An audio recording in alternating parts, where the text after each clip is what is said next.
Day. It's Friday, January 6, 2017. This is Journal TV and I'm Jerry Clark. It's time for the news, so let's get on with it. At the Tuesday, January 10th meeting of the Clifton Forge Town Council, a resolution of respect for former Mayor Duty Morris is expected to be read by Mayor Carl Brinkley. Morris died on December 14th. Also, the Town Council is expected to present the Storefront and Volunteer of the Year Awards from the Clifton Forge Main Street organization and formally pass a resolution enabled to use $30,000 from a joint fund with Allegheny County to assist in asbestos abatement on the former CSX property. On the agenda is also the election for town mayor and vice mayor. At Tuesday's Allegheny County Board of Supervisors meeting, County resident Joshua Rucker asked the board to support him in a request to the General Assembly to include Allegheny County in a key ABC law which will allow him to sell beer and wine during musical performances and festivals. Here he is talking about it. The reason we need to do this, the music industry is just that. It's big business. The record labels own the majority of it, and nowadays it's a challenge for venue owners just to break even off ticket sales, let alone turn a profit.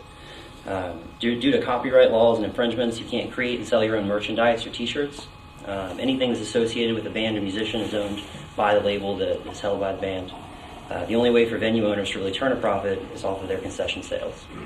So unfortunately, with big names, trying to bring in big names like Willie Nelson, or the crowd turnout could be nominal, even with a big name being brought into county. If people can't just sit back and eat a hot dog and drink a beer while they listen to Mamas Don't Let Your Babies Grow Up to Be Cowboys.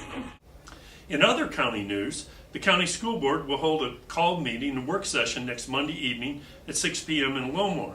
The budget work session will follow some personnel and disciplinary items.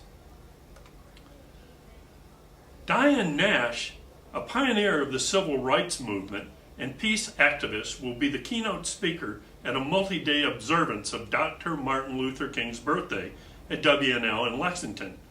Her address will be at the Keller Theater at Lenfest Hall on Sunday, January 15th at 7 p.m. Also at WNL, historian Jonathan Holloway will be the featured speaker at the Founders Day convocation set on January 19th at 5 p.m. at Lee Chapel. And don't forget the musical tribute to Dr. Martin Luther King, which will be held at the historic Masonic Theater on Saturday, January 14th at 2 p.m. At Tuesday's Allegheny County Board of Supervisors meeting, County Administrator Lanford asked the board for permission to pursue a study to possibly provide compressed natural gas for the Lowmore area. Lanford is hoping to get a $15,000 to $20,000 grant from the Allegheny Foundation to fund the study. Here he is on the matter. Since we've initiated this conversation, there is new technologies emerged as compressed natural gas, served much like propane. A gas pipeline is tapped. There's a compression station that's compressed there, hauled by a tanker, and dropped on site. And it's been very successfully implemented in the New England states.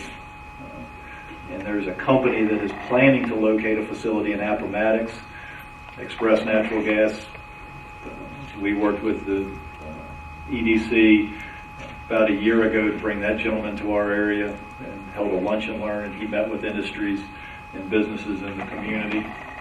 One of the challenges was meeting a threshold that it made it cost a price point that was cost effective for him. The model initially was to have individuals drop for a specific industry or business in our area.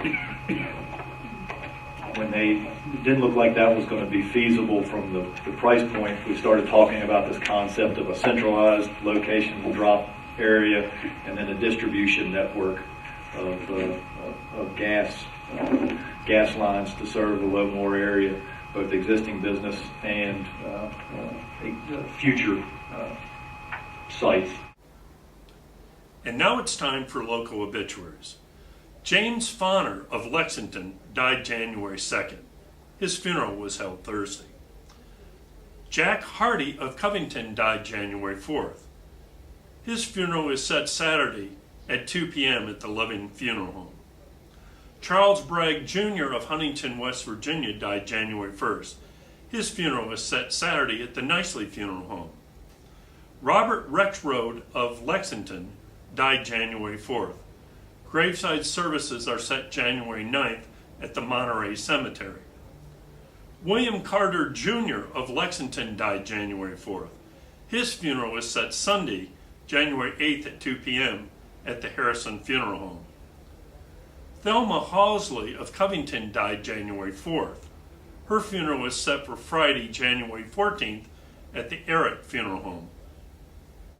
And on Saturday, January 7th, a memorial tribute is scheduled for Robert Childs at the Iron Gate Baptist Church at 2 p.m. For more details of any obituary, log on to AlleghenyJournal.com. How about some local weather? There's a chance of snow before 4 p.m. today with a high near 32. Later, chance of snow mainly before 1 a.m. with lows around 19. Chance of precipitation is about 40%. Saturday, chance of snow again, and depending on the winds, no more than about 1 or 2 inches is predicted, mainly before 8 a.m. There's only 72 more days of winter left, folks, so let's get ready to celebrate. And remember, for these and other stories, feel free to log on to AlleghenyJournal.com. And that's the way it is in Allegheny County on Friday, January 6th, 2017. Thanks for watching Journal TV.